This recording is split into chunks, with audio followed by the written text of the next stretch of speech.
अस्सलाम वालेकुम दोस्तों, कैसे हैं आप सब। उम्मीद करता हूँ खैरियत से होंगे। और मैं poultry ideas and tips channel के साथ मैं आपका भाई मैं अजीज़ आज एक बार फिर एक मालूमाती वीडियो के साथ आप सबकी खिदमत में हाजिर हुआ हूँ। दोस्तों आज की वीडियो में मैं आपको बताने वाला हूँ कि असील चूज़े जो कि न्यूली बॉर्न होते हैं या जो बिल्कुल ही डे ओल्ड चूज़े होते हैं उनकी फ़र्स्ट डाइट क्या होती है और उसके बाद 1 महीने तक आपने उनको कौन सी वाली डाइट देनी होती है। अक्सर लोग कह रहे होते हैं कि बॉयलर फीड दें, अक्सर लोग कह रहे होते हैं कि देसी खुराक तैयार करें। तो आज की इस वीडियो में मुकम्मल मालूमात आपको देने वाला हूँ। वीडियो शुरू करने से पहले मैं आपको ये बताता चलूँ कि 2 क्वेश्चन मेरे सामने आए थे। एक नंबर 1 भाई ने पूछा था कि भाई डव का कोई इलाज बता दो, और दूसरे भाई ने पूछा था कि भाई कबूतरों को जो उनसे वायरसेस आते हैं उनका क्या इलाज करना और आजकल के मौसम में उनकी क्या एहतियात है। तो छोटी-छोटी एहतियात इतनी बड़ी नहीं है, तो आपको बताता चलूँ। डव वाले भाई को मैं ये बताना चाहता हूँ कि अगर आपने डव रखी हुई है और उसको पिंजरे में आपने रखा हुआ है, तो ऐसे परिंदे जो उनसे होते हैं उनकी बायोसिक्योरिटी बहुत ज़्यादा टाइट होती है। वो तब तक बीमार नहीं होते जब तक कि बाहर की कोई चिड़िया, कौवा, मैना कोई भी चीज़ आकर उनके ऊपर बीट कर देती है या उनके खाने के ऊपर बीट कर देती है, उनका खाना जूठा कर देती है, तब तक उनके पास कोई भी वायरस नहीं आता। लेकिन फिर भी आप इम्यून बूस्टर्स वगैरह का इस्तेमाल कर सकते हैं। उसके अलावा मुसलसल मल्टीविटामिन चला सकते हैं। मल्टीविटामिन मुसलसल चलाने का मतलब ये नहीं है कि आप उनको रेगुलर मल्टीविटामिन दें। आप 1 दिन छोड़ के 1 दिन बाद दे सकते हैं या हर तीसरे दिन दे सकते हैं।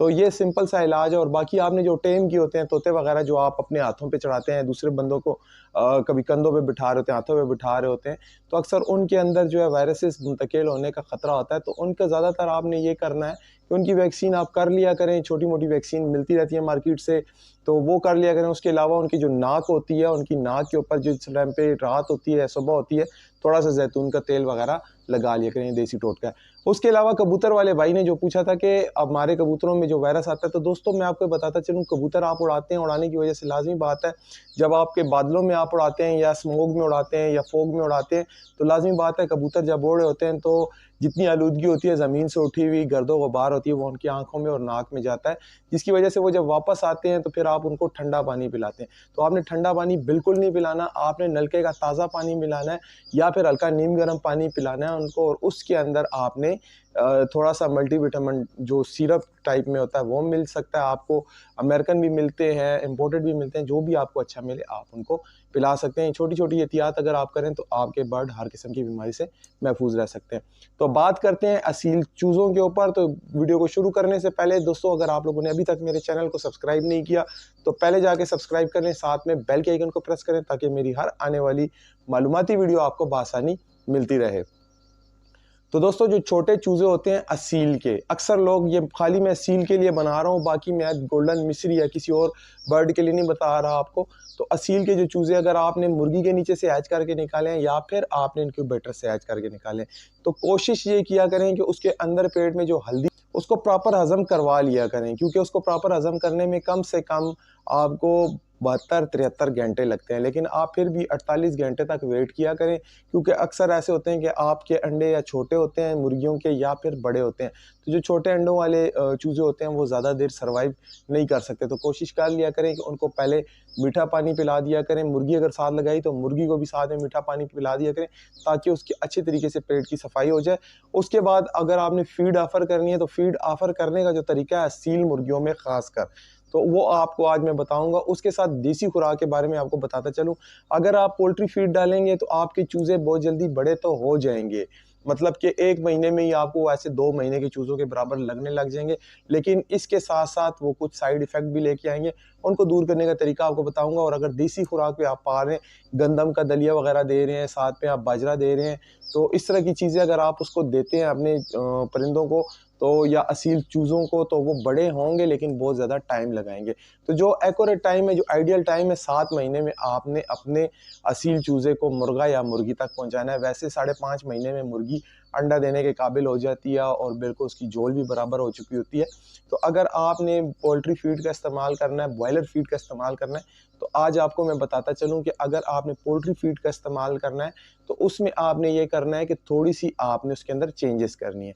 अब चेंजेस क्या करनी है, क्या मिकदार होती है, इस बात को आपने गौर से अपने दिमाग में अभी बिठा लेना है, क्योंकि अगर आपने इसमें ज़रा-सा भी 19-20 किया, तो आपके बर्ड में किसी न किसी विटामिन की कमी रह जाएगी और फिर आपका चूज़ा बड़ा तो हो जाएगा, लेकिन कहीं न कहीं या तो उसके पर छोटे रह जाएँगे या उसकी गर्दन सही तरह से नहीं बनेगी या फिर उसकी टाँगें छोटी रह जाएँगी, कोई ना कोई मसला उसके साथ चलता रहेगा। करना क्या है, अगर आप देसी खुराक तैयार कर रहे हैं वो तो थोड़ी महंगी आपको पड़ेगी, लेकिन अगर आपने पोल्ट्री फीड में से थोड़ा सा आपने उसको सेटिंग करना है तो आपने क्या करना है कि आपने याद रखना है 1 किलो बाजरा आपने लेना है छोटे चूज़ों के लिए। उसको आपने अच्छी तरीके से ग्राइंड करा लेना है। अगर आपको ग्राइंडर नहीं है आपके घर में, पीस लें। अगर पीस नहीं सकते तो आप चक्की पे ले जाएं, और इसी फार्मूले को आपने याद रखना है। 1 किलो के हिसाब से आपको बता रहा हूँ, 1 किलो बाजरा, आधा किलो 3 नंबर फीड नेशनल की अच्छी वाली फीड आपने लेनी है। ये नहीं कि आपने गंदी सी कोई फीड सस्ती वाली उठा लेनी है, आपने अच्छी वाली महंगी वाली फीड उठानी है और दुकानदार से कंफर्म कर लेना है कि ये वाकई में हाईटेक या नेशनल की फीड है, जो कि बहुत ज़्यादा अच्छी फीड मानी जाती है, जिसके अंदर सफ़ा सुथरी चीज़ें डाली जाती हैं। क्योंकि जो दूसरी फीड्स होती हैं उनमें मुर्दा जानवरों को डाला जाता है जो कि बीमार होते हैं, जिसकी वजह से वो वाली बीमारियां आपके चूज़ों में आ जाती हैं। आपने क्या करना है कि 1 किलो बाजरे के अंदर, जो कि आपने बिल्कुल ही फीड की तरह बारीक किया होगा, बिल्कुल आटा नहीं बनाना, थोड़ा सा बड़ा रखना है, उसके साथ आपने इस फीड को मिक्स कर देना है।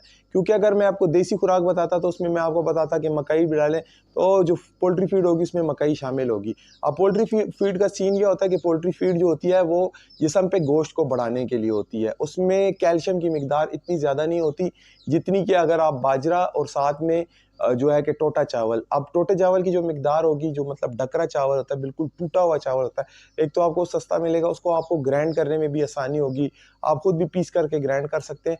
तो 1 किलो ये आपने याद रखना है, 1 किलो बाजरा ग्राइंड हुआ हुआ, उसके अंदर आपने सिंपल आधा किलो फीड डाल देनी है और 1 पाव बाजरा आपने डाल देना है कैल्शियम को बढ़ाने के लिए। तो ये फीड आपने तैयार कर लेनी है। लेकिन चूज़ों को अगर आप पहली खुराक दे रहे हैं तो पहली खुराक के लिए आप अंडे का इस्तेमाल कर सकते हैं। अंडा उबला हुआ भी आप यूज़ कर सकते हैं, और अगर आप उबला हुआ नहीं यूज़ करते तो आप तला हुआ भी यूज़ कर सकते हैं। तले हुए अंडे को आपने कोशिश करनी है कि सर्दियों में ऑयल में तलना है और गर्मियों में आपने घी में तलना है। क्योंकि घी जो है अगर आप उसको डालेंगे तो घी से ये होगा कि उनके सीने पकड़े जाएंगे, गले पकड़े जाएंगे। तो आपने ऑयल का यूज़ करना है और दिन के टाइम पे आपने पहला पानी देना है। पहला पानी जो होता है वो मीठा होता है, आपने मीठा पानी देना है। अगर आप मुर्गी भी साथ उसके है तो मुर्गी को भी मीठा पानी दे सकते हैं, वो अच्छी तरह से अंदर से साफ़ हो जाएगी। तो ये फंडा मैंने आपको बता दिया था कि आपने अगर पोल्ट्री फीड देनी है तो आपने इस तरीके से बॉयलर फीड देनी है। तो अगर आपने देसी खुराक तैयार करनी है वो थोड़ी कॉस्टली पड़ेगी, उसमें आपको मिनिमम जो है कि आपको चाहिए होंगे चूज़ों की जो है ग्रोथ के लिए। तो कोशिश ये किया करें, अक्सर लोग क्या करते हैं कि बिल्कुल छोटे चूज़ों को लाइव फूड खिला रहे होते हैं, लाइव कीड़ा खिला रहे होते हैं खुद बना के। तो अगर आप ऐसा कीड़ा बना लेते हैं तो कोशिश क्या करें कि मार के खिलाया करें। अक्सर ये होता है कि वो पूरा निगल जाते हैं तो वो पेट के अंदर जाके और कीड़े बन जाते हैं, तो चूज़ों की इससे सेहत ख़राब होती है। और अगर आप लाइव फूड खिलाने के आदी हैं या आपने खुले अपने बर्ड्स छोड़े हुए हैं या देसी मुर्गियां आपने छोड़ी हुई हैं, तो कम से कम महीने के बाद आप उनकी डिवॉर्मिंग लाजमी कराया करें। क्योंकि पेट के जो कीड़े होते हैं वो बिल्कुल ही चूज़ों को कमज़ोर कर देते हैं, उनकी ग्रोथ पे बहुत ज़्यादा फ़र्क डालते हैं। तो उम्मीद करता हूं दोस्तों आज की वीडियो आपको समझ आ गई होगी। समझ आई है, अगर कोई क्वेश्चन हो तो आप मुझसे लाजमी कर सकते हैं। तो मिलूंगा आपके साथ एक नए वीडियो के साथ, एक नए टॉपिक के साथ। तब तक के लिए भाई को इजाज़त दीजिए। अल्लाह हाफिज़।